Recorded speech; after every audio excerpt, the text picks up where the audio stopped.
Mindfulness online guided meditation. Thank you for being here. Your presence counts.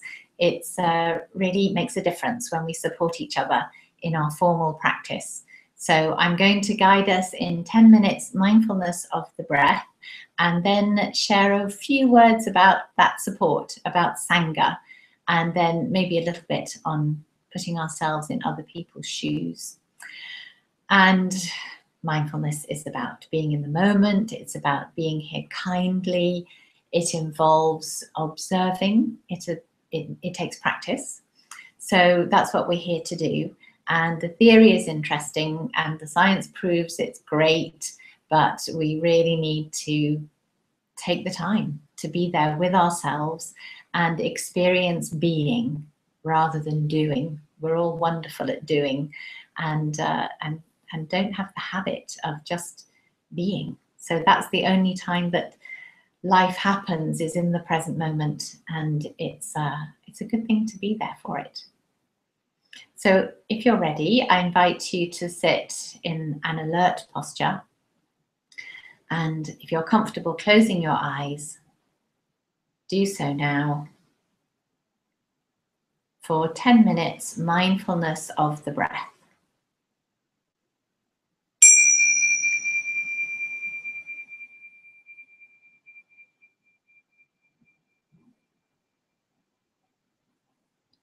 Coming into an awareness of the body is one of the best ways of coming into the moment. So this isn't a thinking exercise, it's a feeling exercise. Can we sense the body? Contact with the chair or with our clothes.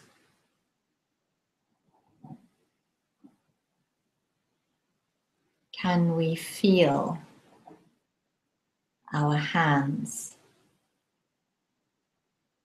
where they're resting?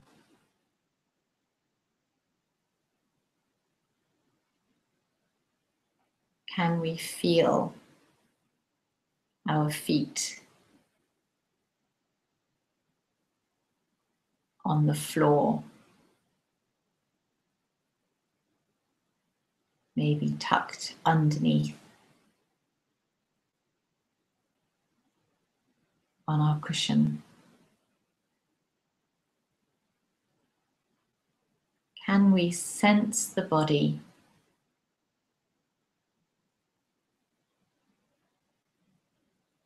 and be here, inhabiting this body, this home?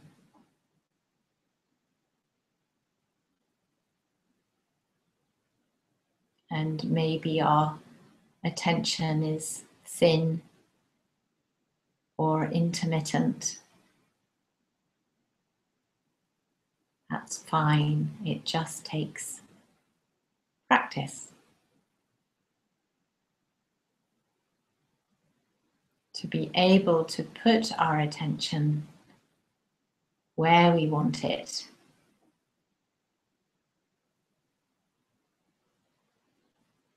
Without being strict and hard, but rather warm with a kindly discipline.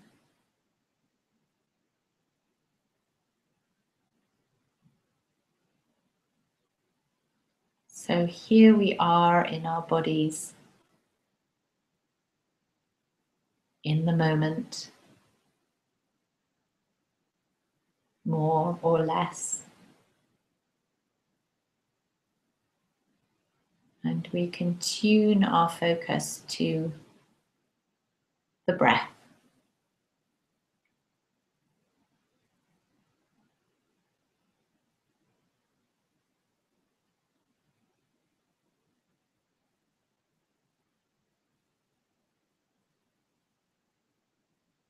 feeling the breath moving in the body.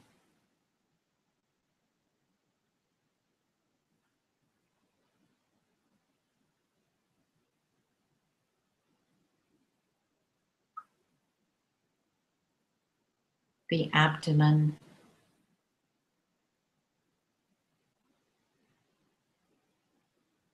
the rib cage,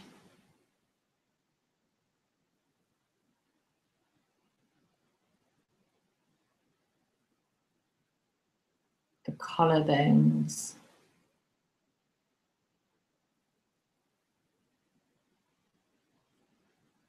the shoulder blades,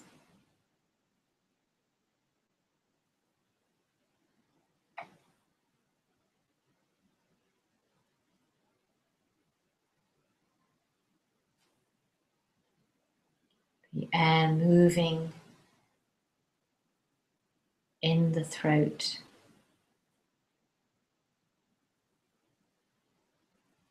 in the nostrils.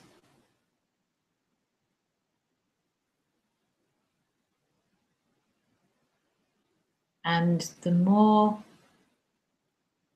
we approach these physical feelings with curiosity, the more present we become,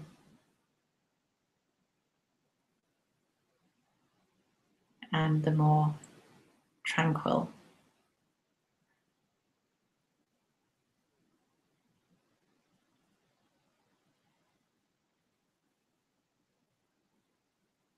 Approaching the experience of breathing and equally approaching the experience of drifting off.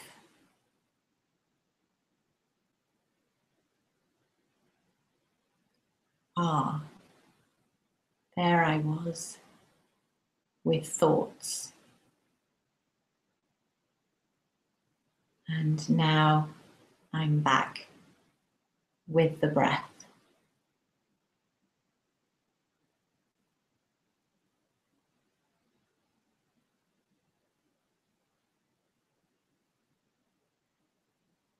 Knowing that thinking is natural and that we can still pay attention to the breath and the moment and let the thought pass rather than jumping on a line of association where one thought leads to another. We patiently come back to the physical sensations of breathing, to experiencing the moment directly.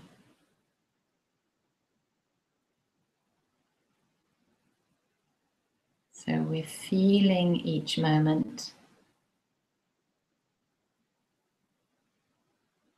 rather than interpreting our experience.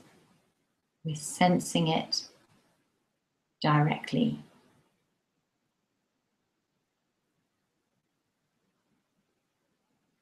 This caress of air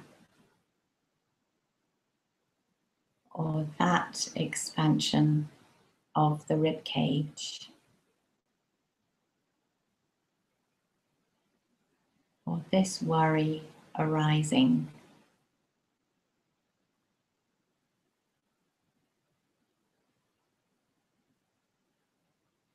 Practicing noticing, being the observer.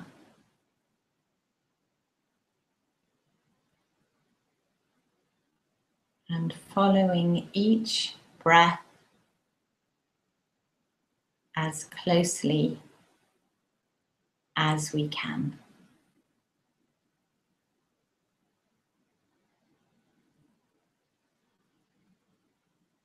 The stretch, the release, the flow, the pauses.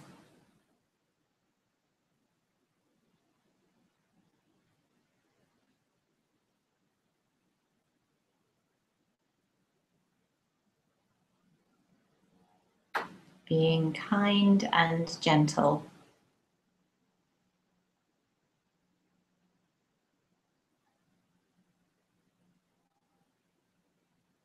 As we do this valuable work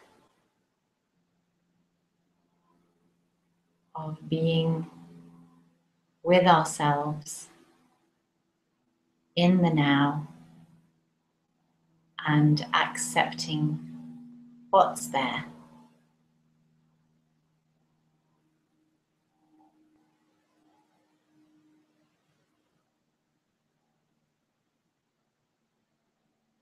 And just a few more breaths in mindful awareness. Noticing the subtle detail. Skin against clothes.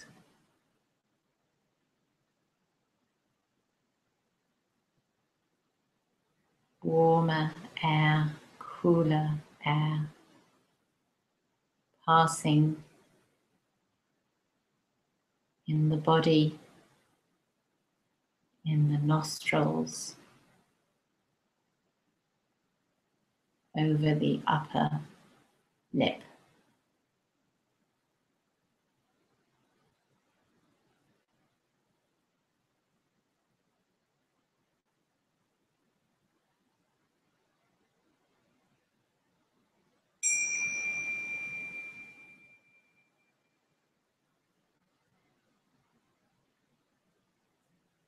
And when we're ready, opening our eyes